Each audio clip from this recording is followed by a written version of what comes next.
Hello, hello, hello. Hello, hello. All right. Good afternoon, everybody. Good afternoon, good evening. I apologize. I do have a hard stop at about 11:30 p.m. tonight. We're locking the doors, huh? But I do hear breakfast is served pretty early. Yeah.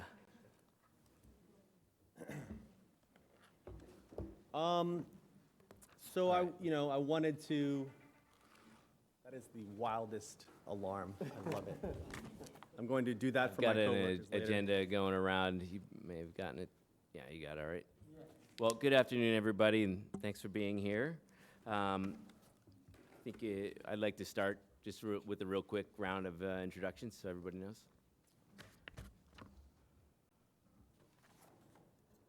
Yep, can you hear me? Maggie Prieto, General Manager, School Food Service.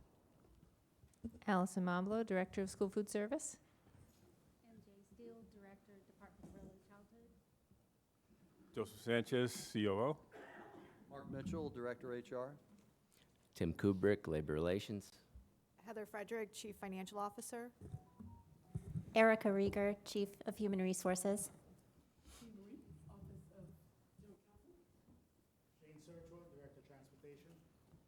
Robert Moran, East Compound Driver 2. Garrett Knight, East Compound, bus driver.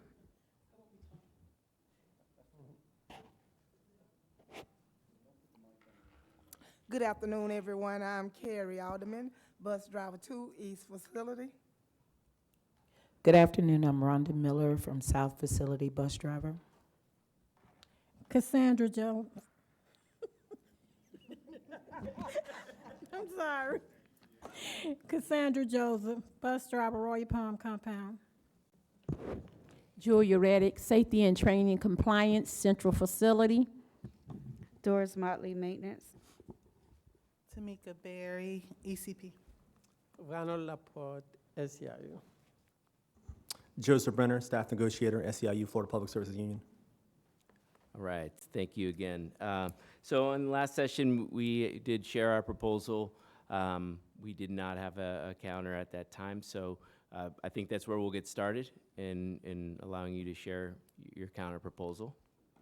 Yeah, we had gone through, and I appreciate after we had last met, we received a document from the employer kind of showing what, because, in the conversation topics between the parties, it was 3.5%, but didn't go into the sort of in-depth, what that meant, because the district obviously wanted to keep some continuity, or keep some level of distance, thus continuity, between its pay grades 6, 7, 8, 9, 10, which ended up causing an additional bump based off of kind of keeping, and I say integrity, it's just, integrity of the structure. New mins and maxes. New mins and maxes, et cetera.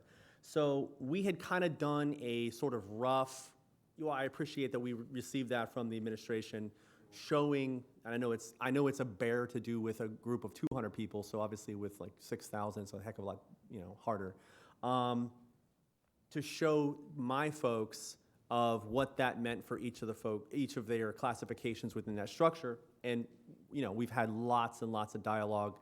We met a couple times last week. We're probably going to keep conversations around those topics. But we wanted to take the time for any other questions that may occur from anybody in our work groups to administration around that, but we are prepared to offer a counter on a couple of these particular provisions. Okay. In addition to a counter on some of the quote-unquote non-economic proposals, which do have economic components to them. I guess the first one I wanted to make, because it had been and honestly, it is very important to our membership, those in transportation. The union had made a proposal for the additional assignments made during work hours and after work hours back in December, which I believe is 14.3 in the collective bargaining agreement. And the union's proposal was an additional $50 per run. And obviously the employer did not agree to that proposal, recognizing there was, a financial impact to the district that the employer wasn't comfortable with. We know that obviously we've had a plethora of instances in which drivers are taking additional run after additional run and additional run. We are willing to make a counter proposal from our original $50 to $30 per run to recognize that, number one, the district, by virtue of having a shortage of bus drivers, has thus been saving in some amounts. I don't know how much amounts, obviously it depends on how many people are coming per day, of those drivers who were normally scheduled to attend or come to work but aren't able to, or the vacancies which have necessitated additional runs, that we believe that $30 is something that the district could do based off of that sort of carry forward vacancies in transportation right now. So that's our first proposal, is to amend that Article 14, Section 3 proposal from $50 per run to $30. And obviously, we know that is going to have a financial impact to the transportation department. Second, we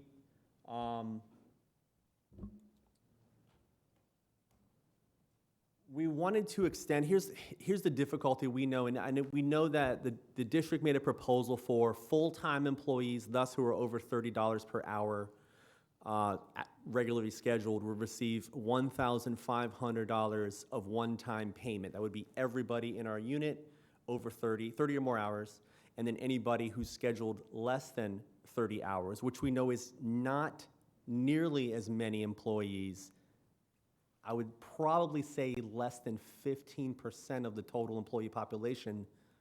Don't hold me to that, but that's my guesstimate based off of the scheduled hour sheets I have. We don't feel it would be right to just simply say, just because you work 27.5 hours, you take half of the one-time payment, quite frankly, because those workers have suffered, the inflation increases the same as anybody else has. So we'd want to counter the district's one-time payment from the $1,500 for just those scheduled over 30 hours to all employees. All regular employees, you're saying?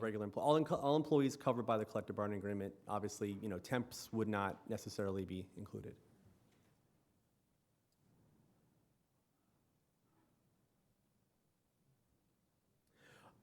A related, I'll wait for you on that. We could talk about, okay. Related to that, we are prepared. Let me say this very delicately. We're prepared to come to a tentative agreement on wages for the vast number of our bargaining unit employees, quite frankly, because of the information we've been furnished from the district showing the impact and also recognizing, the district's fiscal position. There are some positions we're not quite there on, which we'll talk about here today.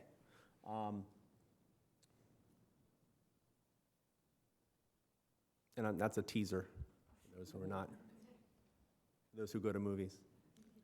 Trailer.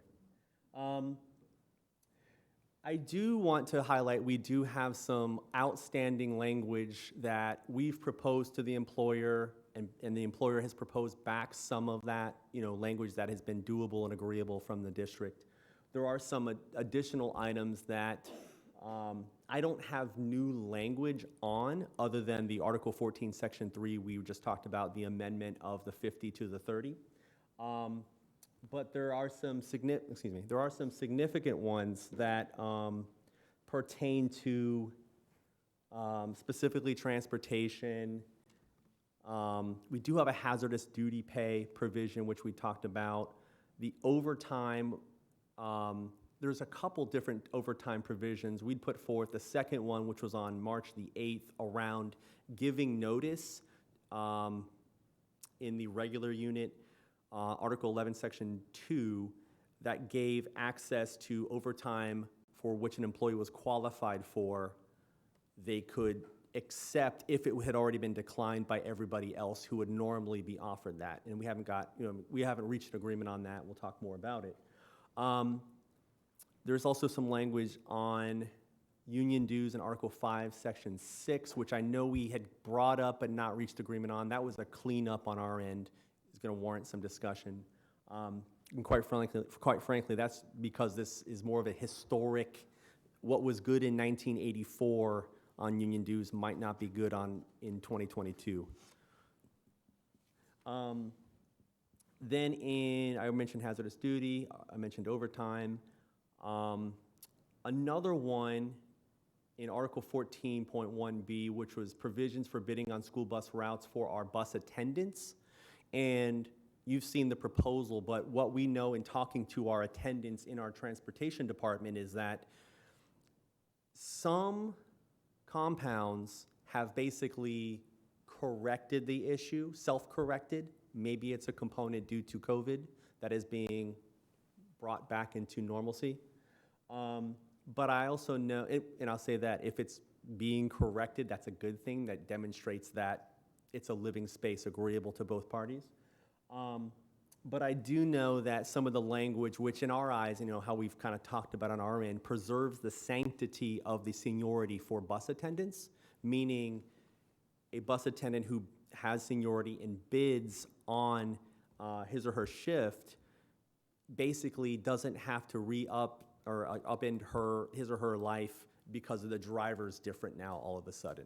And I wanted to kind of reiterate that's a very important proposal on behalf of our membership, and one that if we know it's being done at some compounds, we can likely have a smooth process going forward. And it's so that the bus attendant, if the driver switches, the attendant doesn't switch with the driver Exactly. unless they want to. Exactly. Okay. There are other language provisions, which I know some the district has countered back to us, and obviously one that the district had wanted on Article 20 job posting, which I think we're getting close on.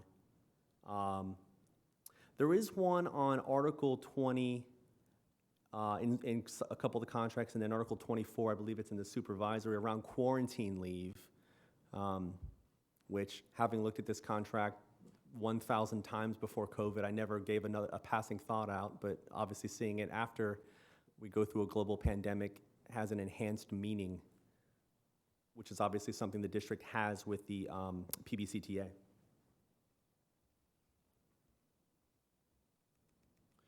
I think I'd already illustrated before, we're in agreement on the food service manager supplement being extended for those who are basically trainees. And in addition, are my people here today? I think they are not. No. But I know that we talked about this, that we are in agreement on the very good collaboration around the dual food service manager supplement. Wanted to reiterate that again. On cue, there he is.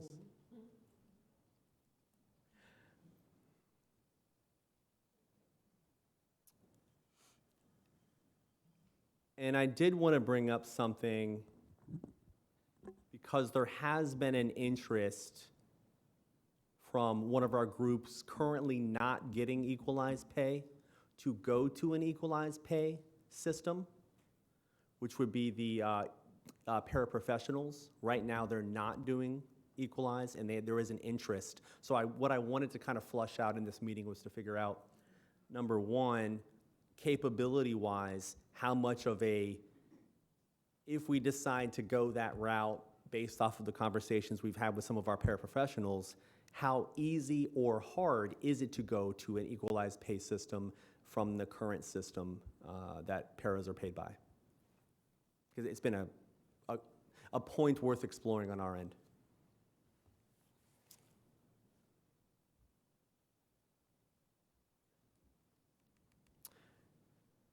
And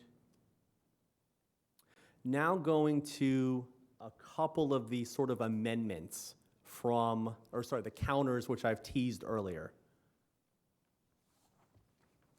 Now, we recognize that there are a couple classifications which are suffering severe vacancies. Obviously, I'm sure the administration would know these classifications. Number one would be school bus driver. And another one we believe is the paraprofessionals. Now, we're seeking a couple different proposals. Number one, a counter regarding, let me bring up the title. I believe it's Assistant Behavioral Physical Needs 2 is what's known as Para 2, and as in addition to Assistant Paraprofessional 2, both grade 7s.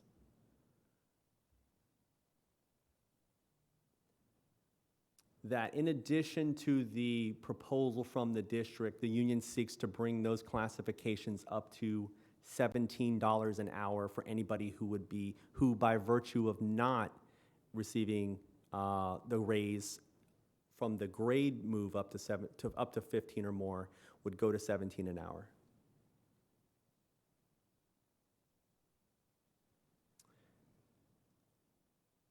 And what I've heard is there's about 230 to 240 vacancies for paras in the district-wide right now. Obviously, you guys would know that better than I would. In addition to that, and I would say I want to get a sign-off from my folks as we keep having conversations about it. Are we good to go forth on the second one? Yay? Bus drivers? Or do we want to caucus first? Caucus? Okay. But wait, there's more. We're going to caucus. We want to make sure we're of one mind on this. Before we caucus and give you guys something to kind of ruminate on, is there anything that what I've said that needs more clarification from the union?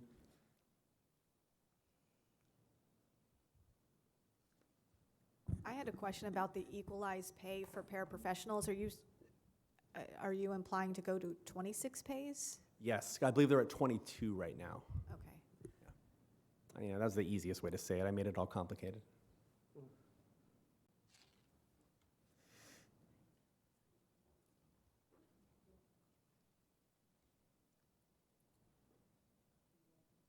I can't hear a word you're saying, man. We have to caucus. Okay. I can't hear one thing you're saying. We'll have to caucus. Hazardous duty. I'm not sure I understand what proposal we're talking about. Oh, I believe it was on the March 8th proposal. In the regular, if I believe. Let me pull it up here. Yeah, it's the, I believe it's page 1 and 2 of that proposal. It was for those primarily who were going to work in your maintenance departments, who work in hazardous duty conditions, either around electronics or electricity, and other sort of more hazardous duty, some of which revolves around going into high locations and the risk associated with falls. Work in bucket trucks, excuse me. Okay. I can resend that if you need And what is to. the request? It's lengthy. You want me to just email it to you? Yeah.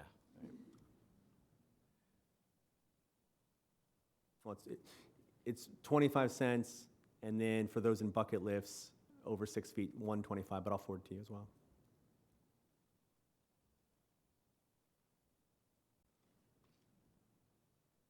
Okay. Any questions, team? Do we not want to get the bus driver rate out that you're requesting out there? Yes. We want to be of one mind because we want to talk about it to make sure we're putting forth the most accurate information back to the district. Okay.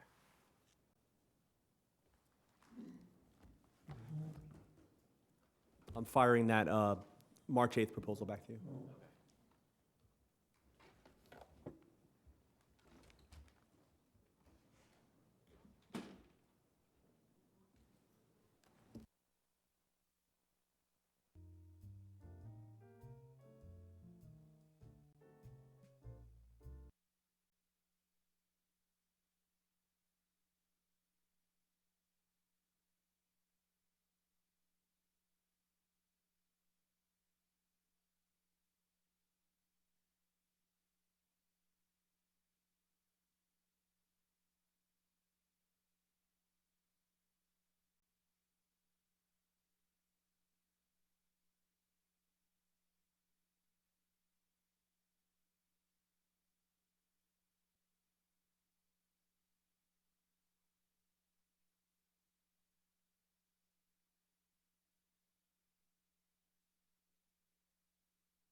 you, Carrie. Okay.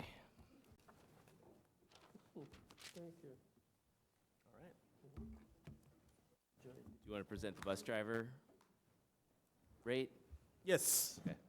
So recognizing there is a tremendous issues around recruitment and retention, we want to make a counter proposal on the district's specific bus driver 1 and 2 classifications that would effectively ensure that in addition to the 3.5% proposal from the district, any bus driver 1 or 2 that whose increase did not equal $2.50 would earn the difference of $2.50.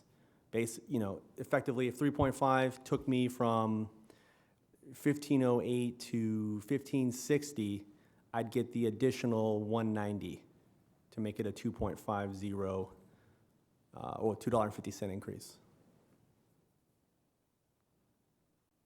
So,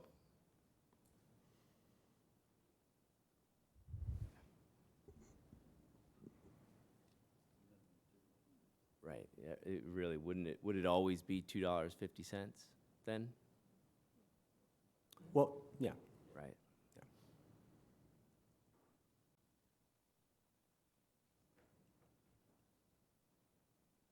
Because nobody would start below 15. Yeah.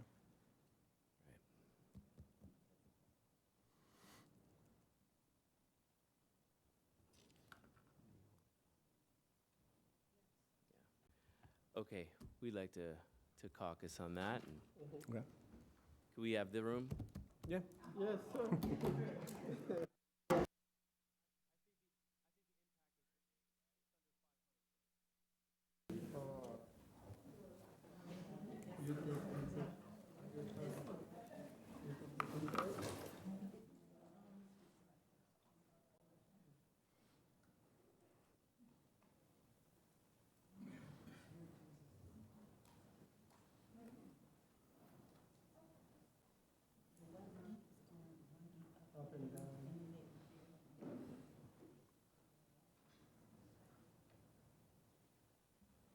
All right. So, let's see where we're at. So, I think, I don't think we're that far off.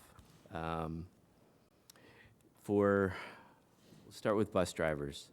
What we have, that we're spending authority on right now is $2 an hour increase to all bus drivers. All right? For the one-time bonus, you had asked to go to the $1,500 for all. We're okay with that too. Okay. And I'm going to go down, through some of the other things here. Were we okay with the ASE incentive, the increase that we proposed last time? We wanted to include foremen in there. I think we brought that up verbally in the supervisory agreement. Foreman for ASE? I think it's transportation foreman. I have the title here. Hold on. They already in? Let me double check. Yeah, I kind of thought they were too, but, they're covered by the agreement. We can, wait, you know what? I actually have it. Bring it up.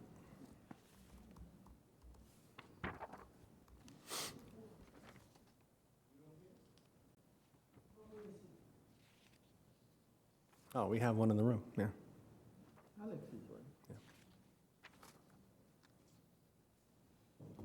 Equipment mechanic, 1, 2, 3, paint and body mechanic, 1 and 2.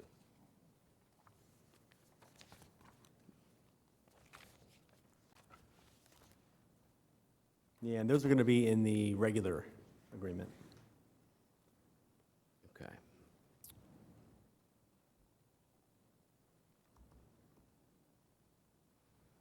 Okay. Let's get to, I guess, some of the other things that From the last session, were you okay with most of the other proposals, or were there any things that you needed me to address first? We went through our items. You mean specific, you are talking specifically wages? Yeah, or we you had like mean tools and allowance, the other items there. From April 26th. I thought it was May. Was it May? I have, Maybe it was, maybe, yeah, you're right. No, you're right. It was May. Or I'm sorry, it was April. yeah. Okay, well, And I will say we had some concerns around the attendance supplement for bus attendants and bus drivers regarding accidents. And we even had somebody who had suffered a rear ending from, sorry, this is really loud, a rear ending from a citizen. And, basically while that was being figured out, he had gone through 7 or 8 months worth of not getting his merit pay, when he knew eventually he was going to be cleared, it wasn't his fault as a preventable accident. And effectively what it does is having that, it basically says not only is it a merit pay for attendance, it's a merit pay, but you can decrease it or eliminate it if there's a vehicle incident, which is part of the reason we want to strike it out. And we'd even said that, I think we might have said this in one of our meetings, not in here, is that any incident that didn't necessarily get you a summons, meaning you got some sort of ticket or infraction, shouldn't result in you losing pay when it's an attendance metric. Sorry, I meant to bring that up earlier. okay. So, to some of the other things, the $30 per run. Our concerns are with tracking this, with understanding, the need for it. Does this help us in the front end? Some of the issues that we're experiencing are with staffing. And does that help get people in the door so that we could, staff our bus drivers adequately and maybe eliminate the need for some of these extra runs? And we don't think it does.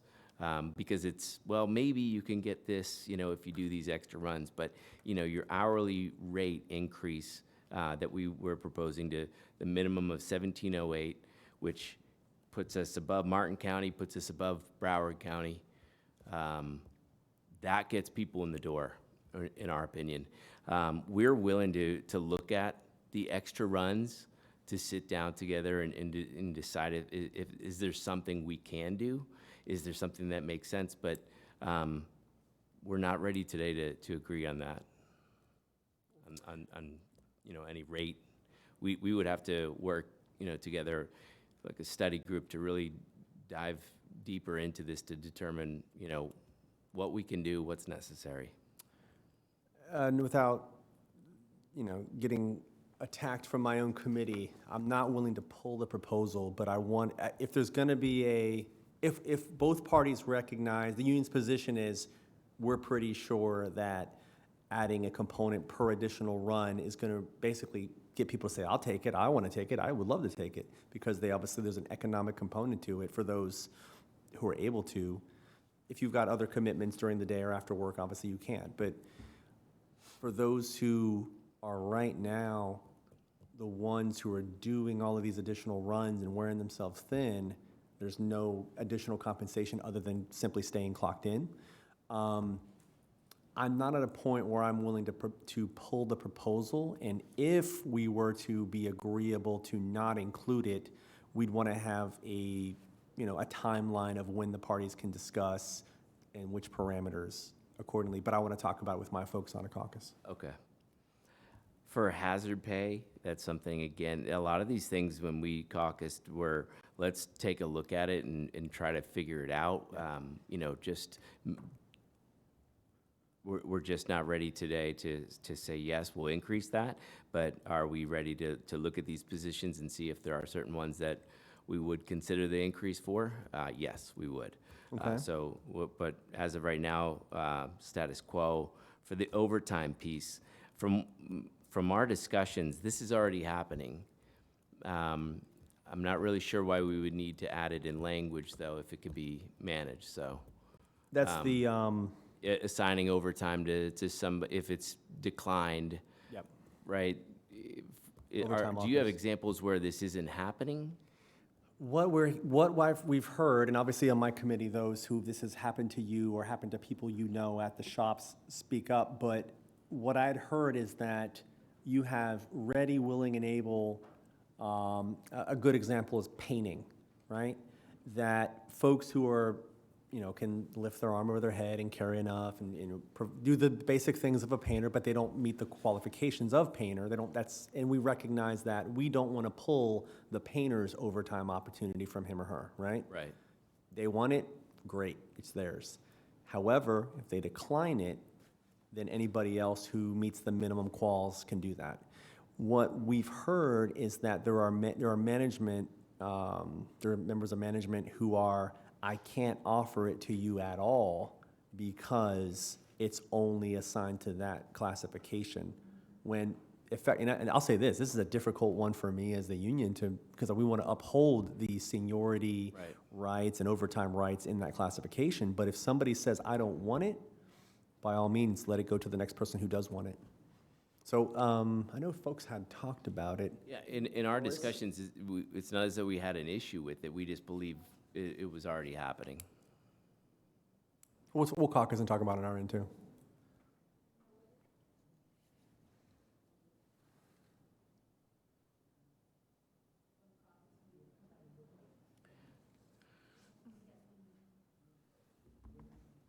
For the bus attendant midday, is it the midday assignment that's in question with the bus attendants bidding?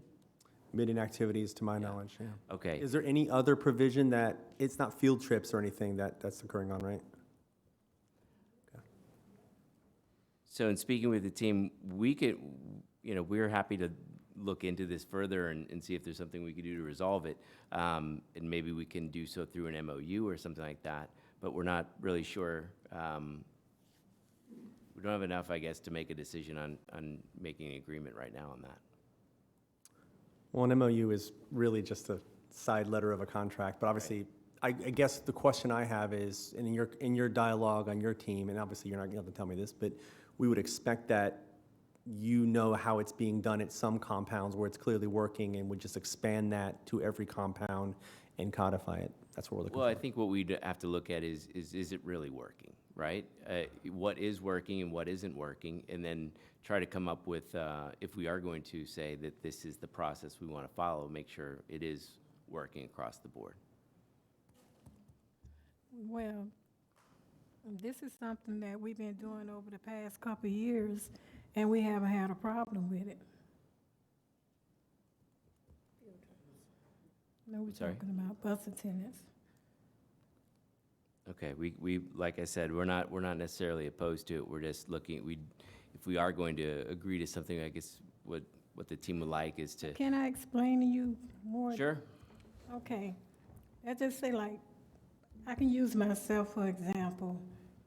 From the start of the school year, we bid on middays. And I may be a driver that don't get one because they don't have enough available at the time. But later on, I get a midday, but I got a bus attendant that's assigned to my route. And then once I get the midday, they post it for a bus attendant. And maybe the one that's already on the route with me don't have enough seniority to fill that position. And the only thing we're asking is that the bus attendant that is assigned from the start of school year be allowed to stay where they at, and the one that gets the midday with me just only come and do the midday and go back to the route that they're already assigned to. Because what's gonna happen after another midday come available, then you gotta go and you gotta do this all over again, and it's gonna go on and on and on, and that's what's going on now. But before that, it was exactly like I was saying, the tenants remained on the route that they bidded for from the start of the school year, and we had no problem. Okay. We'll look into that further.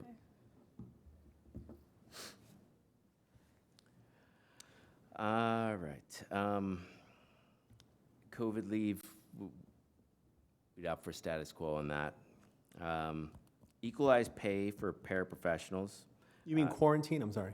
Yeah, quarantine, COVID leave, or quarantine leave, I guess, is probably what you're referring to, Yeah, right? Yeah. 20 and 24, yeah. We're not looking to expand that at all. The equalized pay for paraprofessionals, going to 26 pays. So I think what we talked about that, and is it possible? Yes. The earliest start date to do that is July 1st, 2023. But everybody, it's all or none. And they would also have to understand that their per paycheck amount is going to be, significantly less. Yep. So, I don't know how much agreement you have from all of them that it would have impact, and whether or not that is what you would really want. We were exploring it. We weren't headed in either direction 100%. We wanted to see if it was possible. Okay. So possible, yes, but not until July 1, 23. Yeah, that's the earliest you could do it. Gotcha. Yeah, it's all or yeah.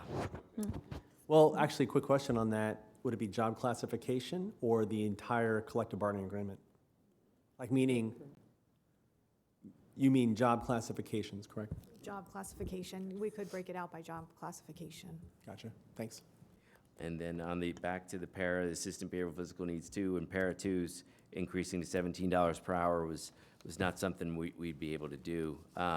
If, when you look at their increases already, some of them are getting an 18% increase by July 1, 14% increase. There's some pretty significant jumps there by July 1 already. Were you able to look at the number of vacancies in that classification? Because we believe that would help alleviate some of that. Yes, we're aware of the vacancies with the paraprofessionals. Okay. Was it near what we thought it was, 240, 230, 240? I did not go back and look, but there are significant vacancies in the paraprofessionals. But with the increase to the $15 per hour, we do expect that will alleviate a lot of the vacancies we have currently. I have a question. With these saying the paras are gonna go to the equalized 26 pays, would that cause their insurance to go down, the cost of their insurance, since they get 26 pays? Or would the insurance be stretched over to, 24 pays, 22 pays, or what have you? The insurance is over, I believe it's over 24 pays, and so it's going to be the same amount, but it is going to be over more pays. But then you do have the potential with the reduction in the salary that it's going to be less money. It's going to appear to be less money each pay period, although it's the same when you look at the fiscal year. By virtue of going from 22 pay periods where it's deducted to 24 where it's deducted. Correct, yeah.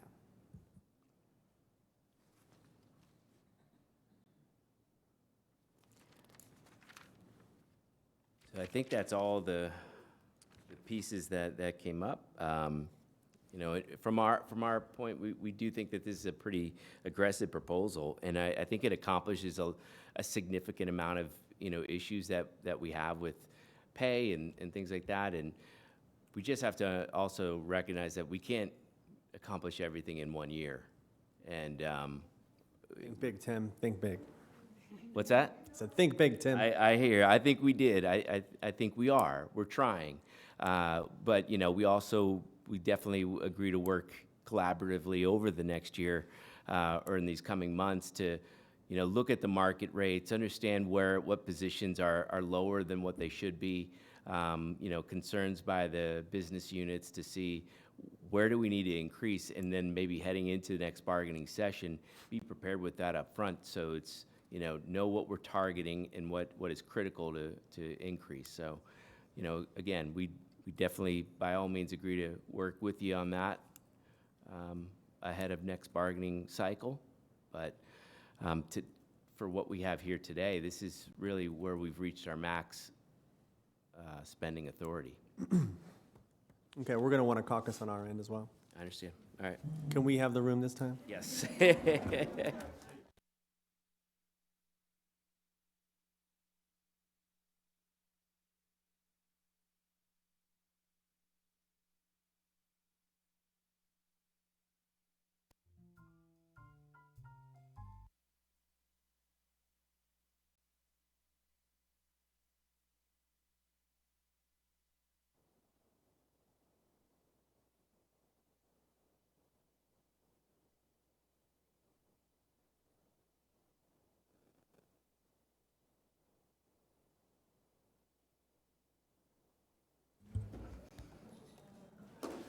All right.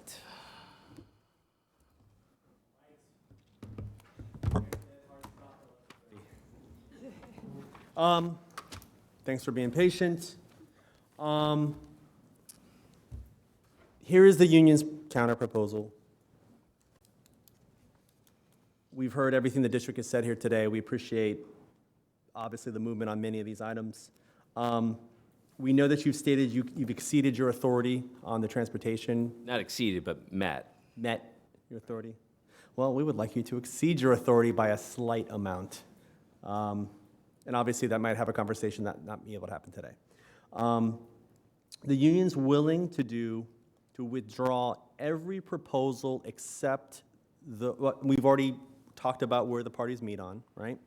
We're willing to withdraw every proposal except we want to have some movement on the accidents issue. If an accident didn't result in a summons for a moving violation at the scene, a driver should not suffer loss of his or her merit pay. And then, obviously, the $2.25 for every driver, which I know you said you've hit your cap. We hear you. However, we're willing to do something. We think we can move you on that. We want to add the foreman to the ASE cert. We have confusion of whether or not they're getting it. I don't think they are. I don't know that we have any with the certification. You speaking to the mic? Never turned in their documents. Right. Okay. For some reason, I don't know how I came off the contract. Before, they was getting paid. And Okay. We have a guy who have A at Central. He used to get them. I don't know how it happened. When the helpers came off the language for the $200. That's the tool allowance, separate issue. Yeah, it wasn't the same time. Those went off too. And Okay. that's what we noticed. Okay. And then I think we have agreement, but we want to make sure we have clarity on what the working out of classification for the ECPs are. And this is probably the third time you've answered this question, so my apologies if I've said it 2 other times. We want to make sure that those standards are the emergent, and Tamika, you can illustrate it better than I, the emergent. The emergent VPK for instructors and the 15-hour literacy. Is that what we're talking Credential. about as those standards? And then the credentials for ECPs. Basically kind of detailing it. I believe it's in that proposal that you have, but it's that you need that someone meets the criteria for the job description for being an ECP, and that they have completed the emergent literacy requirements of the state, as well as taking the standards. Yes, that's correct. Thank you. This is the proposal from April 19th?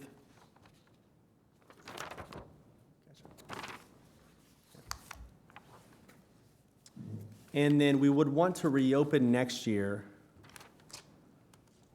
Obviously, wages were scheduled to, and the following year wages were scheduled to. Article 14, transportation, working conditions, and we definitely want to talk about the bus attendant issue we brought up a few minutes ago, again, the middays. You're saying you want to be able to reopen that? Yes. I think that's possible, and like I said, I think we'd be willing to look at it, even just getting into it, and if we need to write an MOU until we reopen, Yeah. we'd be willing to do that, to look through it and see what we can do. We are. Okay. And then we want to talk more about the hazard pay issue. I know you had stated something to the effect of want to look at classifications. Yeah, we around just that. want to do a little deeper dive into it and see what, Yeah, we have an interest in that. We'd prefer it to be done this summer. If not, we can do it for next year's reopener. I do know that we want to meet really soon this summer on the additional runs issue, because that seems to be an ongoing issue, even though obviously during the summer, there won't be runs being performed, but we want to be ready for, God forbid, another shortage come next school year. I just want to clarify. Are you saying that you agree on these other things and you're willing to withdraw these things as long as we're willing to further discussions, right? Yes. Okay, Yes. okay, understand. And same as the dues language, but regarding Article 5, Section 6, we're trying to replace the historic language with newer language, which we believe is necessary in our current environment. Article 5, Section 6, I believe. Okay. That's a Middleton one right there. That's why you bring her. Big gun. Okay. And that would be it. And if the district can meet us on both the accidents issue, the $2.25 for drivers and driver twos, adding foreman to the ASE, clarity, which we just obtained on the emergent VBK instructors, and the 15 hours and the credentials as illustrated in the April 19th proposal, and the reopeners on wages, Article 14, obviously in advance, we can have MOU, hazard pay, additional runs, and the dues language, we're in agreement.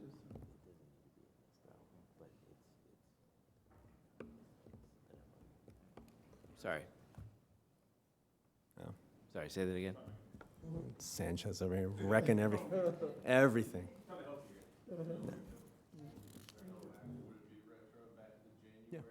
Yeah. Yeah, that's, yeah. Yeah, we've historically always done retro, so we were going to continue to do so. Retro for the, Okay. oh, okay, yeah, yeah, January 1st. 1/1/22. Yeah. Yeah. No, it's an important thing to bring up. No, I just went over, all right, I'll wait. We already said that. Oh, okay. We're in agreement on the $1,500 supplement. Yep. Right. Okay. So, our issue was we wanted everyone. Right. Okay. Okay, we're gonna caucus for 2 minutes, right? If we can. No, you could hang here. You wanna just-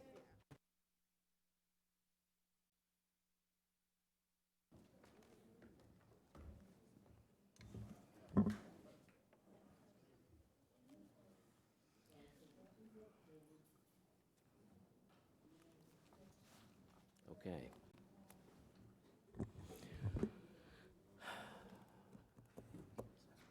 Okay, adding foreman to the ASE, that, we agree to that. The accident, as long as it's not resulting in a summons on the scene, we're okay to that. We agree to reopen these other items to at least, engage in conversations, right? That's what we're agreeing to. No promises on outcomes of those, right? Okay. And in terms of the $2.25 per hour increase to all bus drivers, we agree. Okay.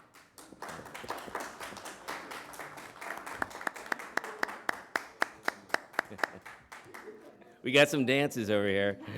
I like it. Yes. All right, That and you puts said us you at could a- stay at what, 11? Yeah, so we need to sign today.